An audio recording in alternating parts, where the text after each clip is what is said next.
வணக்கம் முத்துக்குமார். நம்ம தமிழ் ஷேர் சேனலை சப்ஸ்கிரைப் பண்ணுற அனைவருக்கும் என்னுடைய மனமார்ந்த நன்றி. எல்லாரும் டிஸ்க்ளைமர் பார்த்துக்கோங்க. நம்ம சேனலில் கொடுக்குற அனைத்து தகவலும் ஒன்லி ஃபார் எஜுகேஷனல் மட்டும்தான். இதில் எதுவும் ரெக்கமெண்டேஷன்ஸ் டிப்ஸ் கிடையாது. So before investing consult your financial advisor. இப்போ இன்றைக்கி மார்க்கெட்டில் என்ன நடந்திருக்கு அப்படின்றத பார்த்துட்டு வந்துடுவோம். அதுக்கப்புறம் நாளைய பங்குச்சந்தைக்கு தேவையான முக்கிய தகவல்களை பார்த்துருவோம்.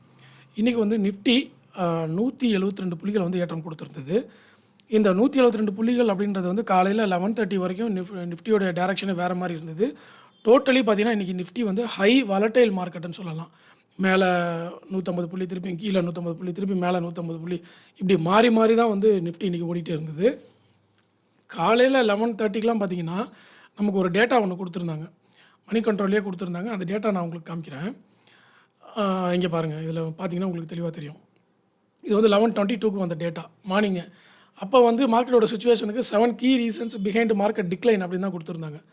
மார்க்கெட் இறங்குறதுக்கான ஒரு 7 காரணங்கள் கொடுத்துருந்தாங்க. அதுக்கப்புறம் பார்த்திங்கன்னா மார்க்கெட் ஏறி ஓகே வேறு லெவலில் மூவ் ஆகிடுச்சு.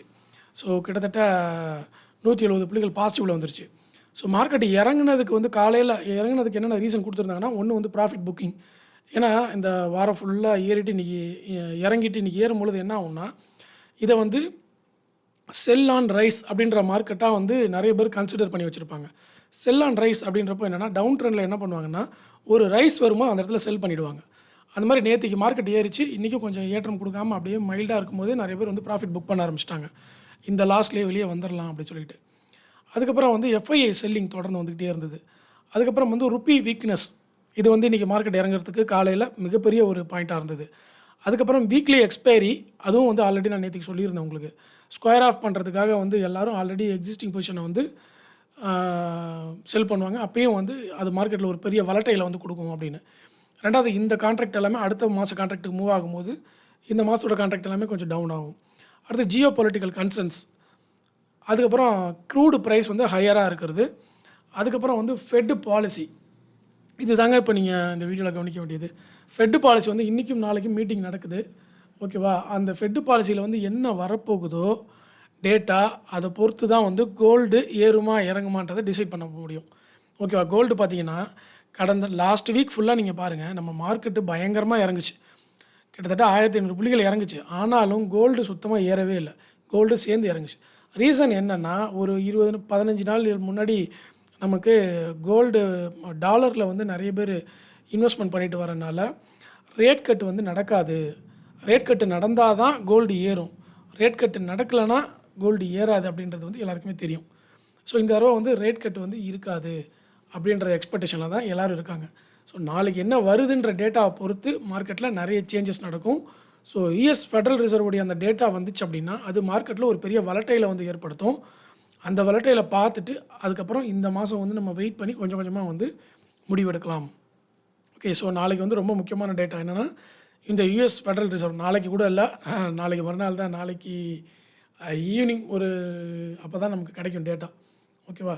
ஸோ அதில் எக்ஸ்பெக்டேஷன் என்னன்னு பார்த்தீங்கன்னா, மார்க்கெட் லார்ஜ்லி எக்ஸ்பெக்ட் ரிமைன்ஸ் அன்சேஞ்சுடு அப்படின்னு சொல்லி கொடுத்துருக்குறாங்க, ஓகேவா? ஸோ அன்சேஞ்சுன்றதுலாம் இப்போது எல்லோரும் எக்ஸ்பெக்ட் பண்ணுறாங்க. ஸோ அன்சேஞ்ச் இல்லாமல் ரேட் கட்டு நடந்ததுன்னா நமக்கு கோல்டுக்கு பெனிஃபிட்டாக மாறிடும். சப்போஸ் ரேட்டை இன்க்ரீஸ் பண்ணிட்டாங்கன்னா கோல்டு நமக்கு இறங்க ஆரம்பிச்சிடும். ஸோ அதனால் அன்சேஞ்சாக இருந்ததுன்னா அப்போது என்ன மார்க்கெட் அதை எப்படி எடுத்துக்கிறாங்கன்றதை நம்ம பொறுத்து இருந்து பார்க்கலாம். ஓகே, இப்போ வரைக்கும் எக்ஸ்பெக்டேஷன் அன்சேஞ்ச் அப்படின்றது தான் கொடுத்துருக்காங்க. இதுக்கு முன்னாடி 3 ஃபெட் ரேட்டிங்லேயும் கண்டினியூவாக ரேட் கட் பண்ணிக்கிட்டே வந்தாங்க. அதனால் கோல்டு ஏறிக்கிட்டே வந்துச்சு, ஓகேவா? 3 தடவை ரேட் கட் பண்ணாங்க, தொடர்ந்து கண்டினியூவாக ஏறிச்சு. 3ஆவது தடவையே பண்ண முடியாதுன்னு சொன்னாங்க. அப்புறம் அடுத்த தடவை பண்ணுறேன்னாங்க, அப்படியே தள்ளி தள்ளி போச்சு. 2 தடவை தான் ப்ராப்பராக ரேட் கட் சொன்ன மாதிரி பண்ணாங்க. ஸோ இந்த தடவை என்ன நடக்குதுன்னு பார்ப்போம். இதுதான் இப்போதைக்கு மார்க்கெட்டில் இன்றைக்கும் நாளைக்கும் பேசு பொருள் இந்த ஃபெட் பாலிசி தான். ஸோ இதை பொறுத்து தான் இந்த 2 நாளுடைய வாலட்டிலிட்டியே இருக்க போகுது. அதனால் கேர்ஃபுல்லாக இருங்க. கோல்டுலேயும் இதே தான், மெட்டல்ஸ்லேயும் அதே தான், ஓகேவா? ஸோ இன்றைக்கி மார்க்கெட் இறங்குனதுக்கான ரீசனும் வாலட்டிலிட்டிக்கான ரீசனும் பார்த்துட்டோம். எக்ஸ்பைரி டேவும் ஃபெட் மீட்டிங்கும் இதெல்லாம் வரனால எல்லாம் சேர்ந்து தான் இதில் ஒரு பக்கம் ஜியோ பாலிட்டிக்ஸ் பெரிய அளவில் போய்கிட்டு இருக்குது. ஸோ இதெல்லாம் சேர்ந்து நமக்கு மார்க்கெட்டில் கண்டினியூஸ் வாலட்டிலிட்டியில் இருக்குது. மார்க்கெட் இன்றைக்கி நிறைய பேர் எப்படி பார்த்தாங்கன்னா, செல் ஆன் ரைஸ் அப்படின்ற மார்க்கெட்டாக தான் பார்த்தாங்க. செல் ஆன் ரைஸ்னால் உங்களுக்கு புரியும் இல்லையா?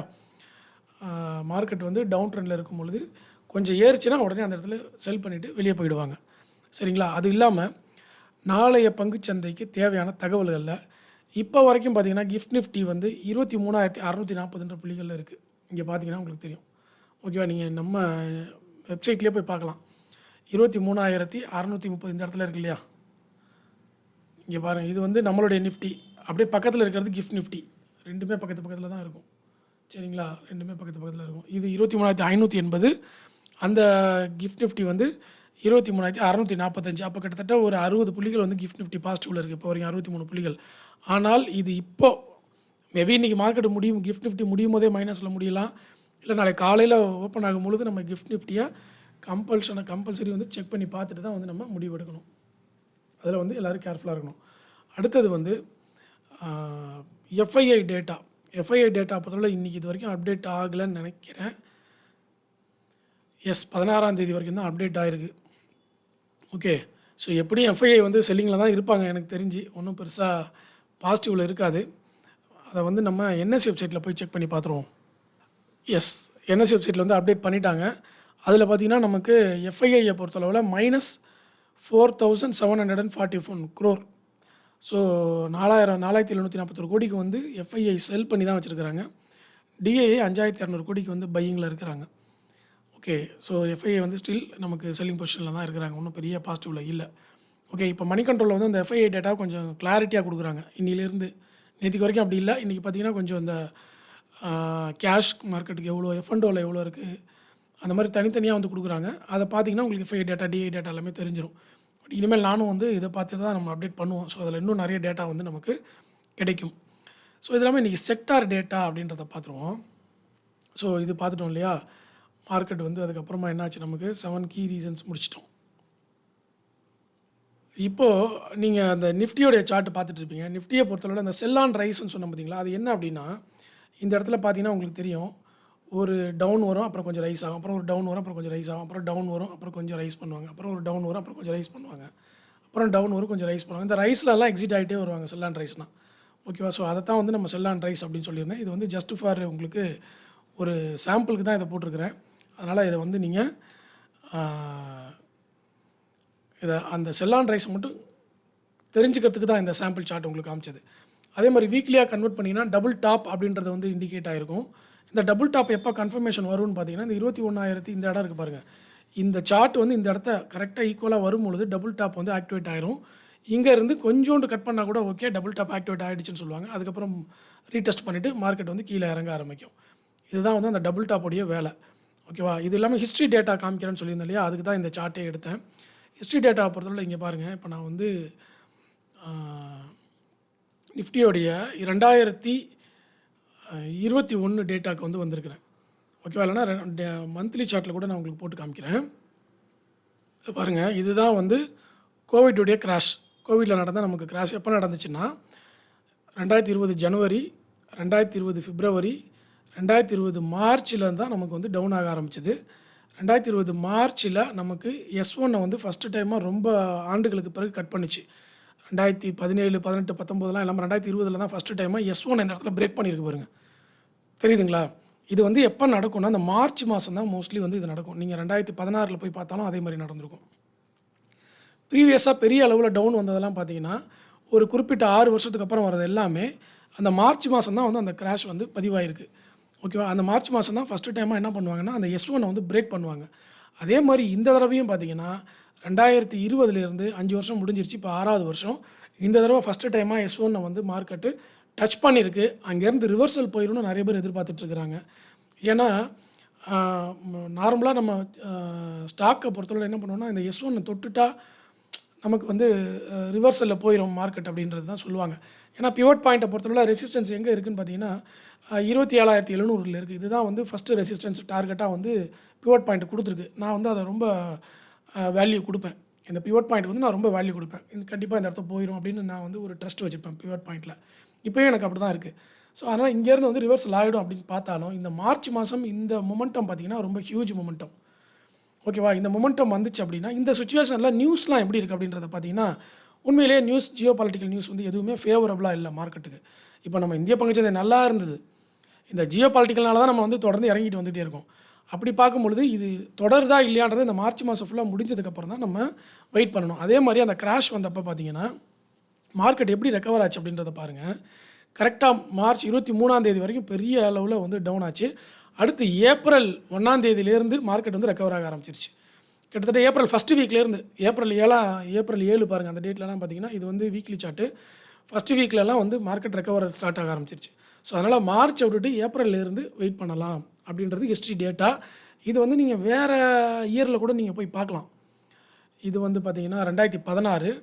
இங்கேயும் பார்த்தீங்கன்னா அந்த மார்ச், ஜனவரி, பிப்ரவரியில் தான் வந்து இறங்கியிருக்கும். மார்ச் ஃபஸ்ட்டு செகண்ட் வீக்லேருந்து வந்து மார்க்கெட்டை ஏற ஆரம்பிச்சிருக்கும். இது வந்து கொஞ்சம் முன்னாடியே ஏர்லியாக நடந்திருக்கும். ஃபிப்லேயே வந்து இறங்கியிருக்கும். நமக்கு வந்து இந்த வருஷம் ஜானில் மார்க்கெட் ஏறிட்டு தான் இருந்தது. ஓகே, பிப்ரவரி, மார்ச்சில் தான் நமக்கு வந்து இறங்குது. இந்த மாதிரி ஒவ்வொரு டைமும் நீங்கள் போய் பார்த்தீங்கன்னா இந்த மார்ச் மாதம் வரப்பெல்லாம் இந்த S1 வந்து மார்க்கெட்டு டச் பண்ணும். இப்போ நிறைய பேர் என்ன சொல்கிறாங்கன்னா, இந்த 2016ல் இதே மாதிரி S1 டச் பண்ணிட்டீங்க, இந்த ரெக்கவரி தான் ஆச்சு, அந்த மாதிரி இப்போ ஏன் மார்க்கெட் ரெக்கவர் ஆகக்கூடாது அப்படின்னு ஒரு கொஸ்டின் வரும்.